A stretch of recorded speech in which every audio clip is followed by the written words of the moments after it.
सबसे पहले इंजीनियर मोहम्मद अली मिर्जा साहब की जो लेटेस्ट डेवलपमेंट है वो ये है कि जो ताहिर अयूबी साहब हैं उन्होंने इस बात पे जो असर्शन दी है कि वो जो है क्वैशमेंट प्रोसीडिंग वो भी आज के लिए फिक्स थी कि उसको जो है वो उन्हें प्रेस नहीं करना। और उसके अलावा मीन वाइल जो है they will file post arrest bail of engineer Mohammad Ali Mirza साहब इन हाई कोर्ट। तो ऑब्वियसली अगर वो हाई कोर्ट में जाते हैं बिना चैलेंज किए काउंसिल ऑफ इस्लामिक आइडियोलॉजी के डिसीजन को, तो ऑब्वियसली इसका रिजल्ट जो है वो आई कैन इवन एक्सपेक्ट कि क्या हो सकता है, लेकिन होप सो कि अल्टीमेटली पर्पस तो ये है कि इंजीनियर मोहम्मद अली मिर्जा साहब के लिए बेहतरी हो। उन्हें जो है वो जूं जूं टाइम गुजरता है जेल में, जेल की लाइफ जो है वो बहुत सख्त होती है एक आम इंडिपेंडेंट इंसान के लिए कि जिसको आज़ाद रहना पसंद होता है, तो लिहाजा उनके लिए एक एक दिन जो है वो मुश्किल होता है। ऑब्वियसली हर इंसान का अपना ईमान है, दीन है, सब कुछ है। अल्लाह पाक भी सब्र का जो है वो हुक्म देते हैं। तो लिहाजा इंजीनियर मोहम्मद अली मिर्ज़ा साहब से मैं एक्सपेक्ट कर सकता हूँ कि वो इंतहाई साबिर इंसान हैं, एक अच्छे इंसान हैं। लेकिन मेरे नज़दीक उनकी जो लीगल टीम है, उनको अपने जो है वो लीगल एक्यूमेंट को यूज़ करना चाहिए और उसके अकॉर्डिंगली जो है वो सारा मामला टेकअप करें। क्योंकि अगर हाई कोर्ट से जो है वो अब बेल जो है वो डिसमिस होती है, तो देन आपके पास जो है वो आखिरी फोरम सुप्रीम कोर्ट रह जाता है। और इस टाइम पीरियड पे जब आप ये देखें कि इतना टाइम गुजर गया है, अभी तक जो है वो काउंसिल ऑफ इस्लामिक आइडियोलॉजी का जो है वो डिसीजन चैलेंज नहीं किया गया। उसके बाद जो है नेक्स्ट जो है वो हम देखते हैं कि प्रोसिक्यूशन साइड जो है वो इसमें ज़्यादा तेज़ नज़र आती है कि वो जो है अपने तौर पे बहुत सारे मौलाना और मुफ्तियान कराम जो चाहे इसका सब्जेक्ट मैटर नहीं भी है एफआईआर का, क्योंकि बर्डन ऑफ प्रूफ सिर्फ उस कंप्लेनेंट पे है जिस कंप्लेनेंट ने जो है वो इसको जो है वो एफआईआर लॉन्च कराई। तो इस केस में कंप्लेनेंट प्रोसिक्यूशन है, सरकार है। तो उस जो स्टेट है उसने एविडेंस कलेक्ट करने हैं और उसी ने जो है वो इन केसेस को आगे लेके चलना है।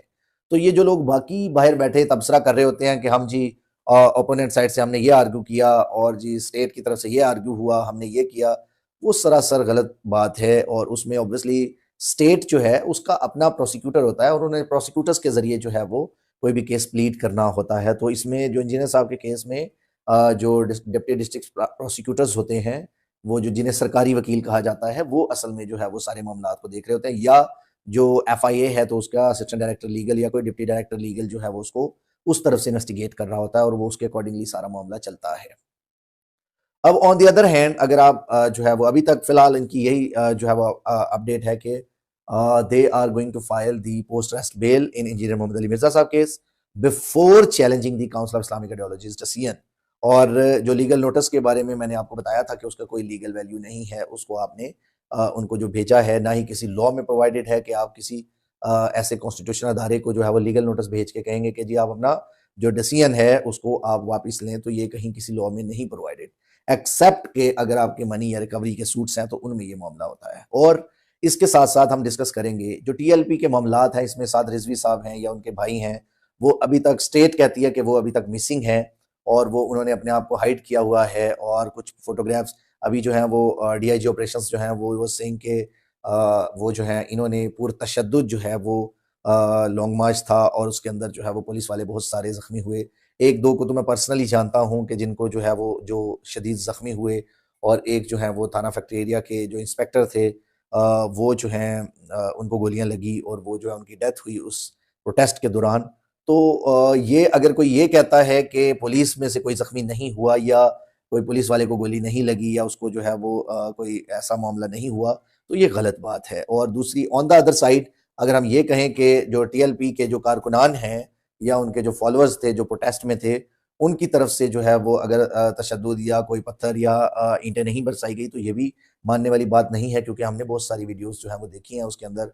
उन्होंने जो है वो रुमाल वगैरह फेस पे लपेट के तो वो उसके ऊपर जो है वो तशद्दुद की मतलब जो गाड़ियां थी और बहुत सारी जो है वो मैंने वीडियोस देखी जिसके अंदर ये मामलात हुए।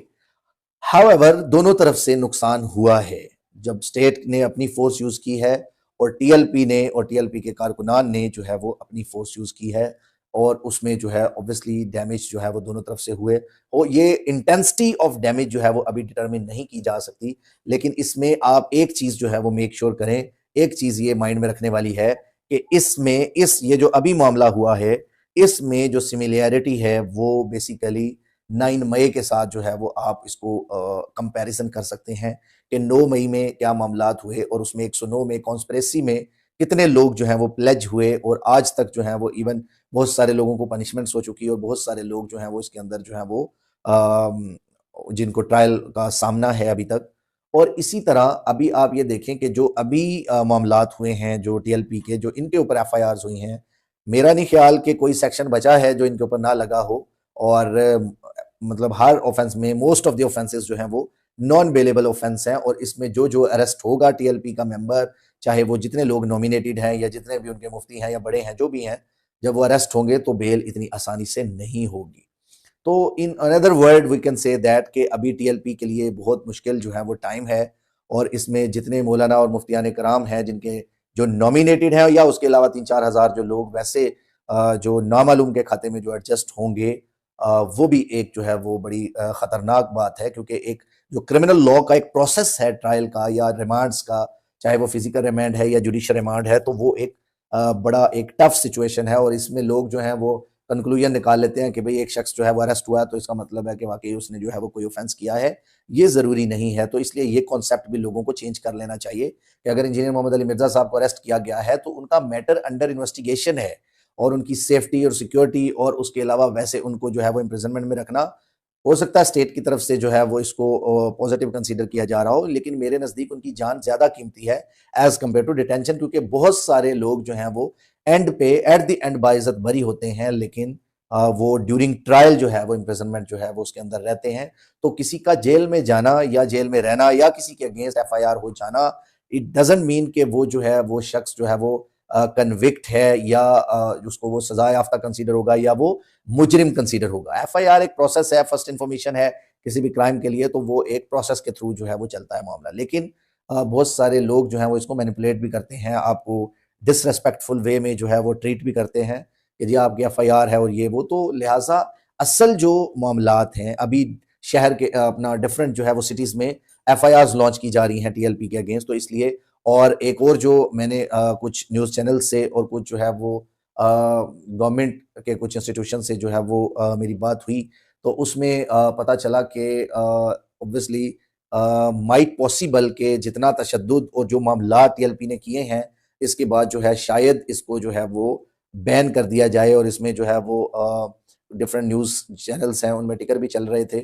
तो मेरे नज़दीक तशद्दुद करना या पुरतशद्दुद एहतजाज की किसी भी स्टेट में जगह नहीं होनी चाहिए कि देखो अगर आपने प्रोटेस्ट करना है तो you must need prior approval, चाहे आप कोई भी हैं, जो कोई भी हैं। तो मेरे नज़दीक इस कल्चर को ख़त्म होना चाहिए कि ये जो धरना कल्चर है, ये जो लड़ाई झगड़ा है, और चंद एक जो है वो मुतशब्बे टाइप लोग जो हैं वो आते हैं। अब मदारिस में ज़्यादातर वो बच्चे होते हैं जो बेचारे बहुत सादा लोग, बड़े बड़े बैकग्राउंड जो उनके बैकवर्ड एरियाज से जो हैं वो आए हुए ज़्यादातर बच्चे होते हैं, जो कन्वेंशनल एजुकेशन या फॉर्मल एजुकेशन से बेचारे दूर होते हैं। तो वो यहाँ पे आते हैं मदरसों में, और मदारिस के जो कुछ लोग हैं बड़े बड़े जो उलेमा मुफ्तियान कराम, वो उनको मैनिपुलेट भी करते हैं। सारों की मैं बात नहीं करता, लेकिन बहुत सारे जो मैंने एग्जांपल्स देखी हैं उनमें वो लोग जो हैं वो उनको बिकॉज किसी को उस्ताद की रिस्पेक्ट, किसी को पीर साहब की रिस्पेक्ट, किसी को किसी की रिस्पेक्ट,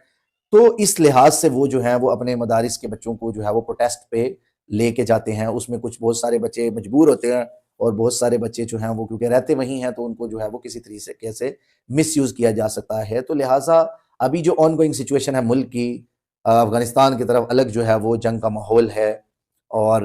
पीटीआई जो है वो उनकी तरफ से भी रिमार्क्स बड़े अफसोसनाक हैं, because you are the citizen of Pakistan, और आप जो हैं वो इस तरह के जो हैं वो बयानात जो हैं वो दें किसी पाकिस्तान के अगेंस्ट या स्टेट के अगेंस्ट या किसी स्टेट के पिलर के अगेंस्ट, तो ये नामुनासिब सी बात है।